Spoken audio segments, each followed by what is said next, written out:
bisa diterangkan. Ya, terkait hasil persidangan hari ini bagaimana Pak? Sidang hari ini satu saksi yang disebutkan dalam dakwaan yang disebut menjemput Meli tengah malam itu membantah peristiwa itu. jadi biar enak ya. Ini karena saya harus melakukan cara yang berbeda sekarang melihat persidangan yang belakangan ini sudah semakin berusaha menutupi oknum-oknum tertentu. Bentar ya, saya harus ambilkan data lah.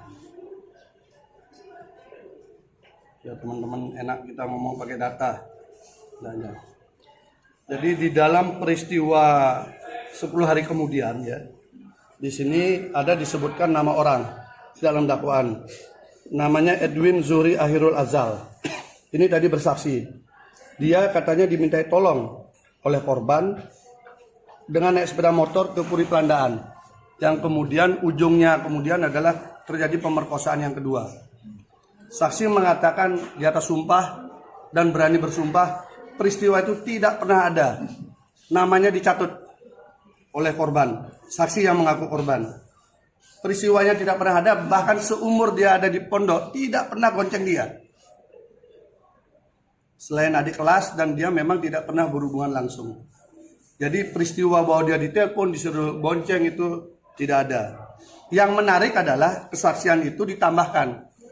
Sebelum dia bersaksi, dia didekati oleh mantan saksi yang lain dari kelompok yang lain yang menjamin yang bersangkutan untuk memihak ke sana. Lalu dia disuruh bersaksi memihak ke sana dan dijamin akan bisa dilindungi LPSK. Tidak hanya itu, di sidang juga tadi dibuka dialognya, percakapannya. Yang bersangkutan disebutkan bahwa si saksi cerita bahwa dia bisa mengatur nanti dengan Kajari kalau dia untuk tidak dipanggil. Faktanya adalah yang bersangkutan memang tidak mau dipanggil.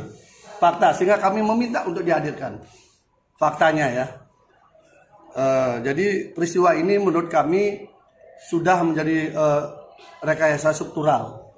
Karena dari keterangan saksi saja bisa menyampaikan begitu. Udah kamu jangan bersaksi. Kalau kamu bersaksi menguntungkan, kita akan atur biar dilindungi LPSK dan sebagainya. Jadi cara-cara ini kan cara-cara yang sebenarnya bagian pada obstruction of justice ya. Tapi sudahlah. Tapi yang penting sudah terungkap di persidangan. Dan saksi yang lain juga mengungkapkan. Ada 2 saksi yang mengungkapkan dengan bukti.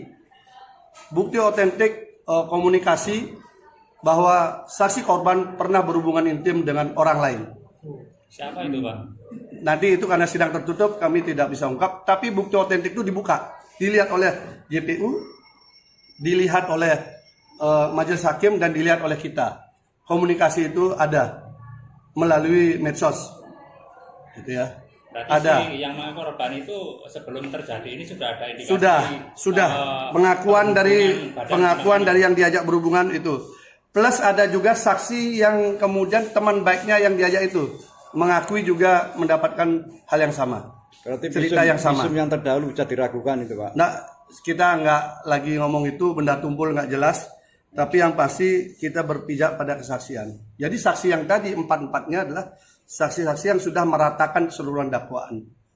Tetapi yang membuat kami kecewa pada hari ini adalah sejak awal kami mengharapkan hadirnya saksi yang dibalik semua kasus ini untuk mengungkapkan motif. Sudah dipanggil oleh JPU, tetapi kemudian tidak mau hadir dengan 3 alasan. 1, karena ada hubungan keluarga, hubungan tiri. Kemudian yang kedua, karena sakit, berlapis ini. Sakit. Dan yang ketiga, karena dia juga membuat laporan polisi tahun 2021 yang ada kaitan dengan kasus ini. Oh, berarti intinya dari ini semua itu ada dalangnya ya? Kita ingin membuka motifnya kan, karena saksi ini ada di BAP. Saksi ini ada di BAP. Kami sangat kecewa. Ini tidak dihadirkan dan baik majelis hakim maupun JPU bersepakat untuk tidak menghadirkan. Berarti kloplah sudah bahwa kita tidak bisa mengungkapkan motif ini di tengah persidangan. Karena sudah secara struktural dari proses perpindahan ruang sidang, dari proses semuanya, bahwa ini bukan kekuatan kecil yang menggarap Mas Beki. Bukankah namanya persidangan itu untuk Mencari kebenaran material. kebenaran tentang Betul. fakta yang ada kan? Makanya kami ajukan keberatan tertulis bahwa persidangan ini tidak fokus lagi mencari kebenaran material, tapi sudah muncul upaya untuk menutupi oknum tertentu agar tidak terungkap motifnya. Itu yang terjadi. Kami ajukan secara khusus tadi dicatat di dalam persidangan, dan saya tegas katakan bahwa cara-cara seperti ini adalah cara-cara yang membuat mencari kebenaran material menjadi semakin sulit, karena majelis hakim maupun JPU sama-sama tidak mau menghadirkan saksi tersebut padahal dia ada dalam BAP. Ada apa? Alasannya apa? Jadi Pak?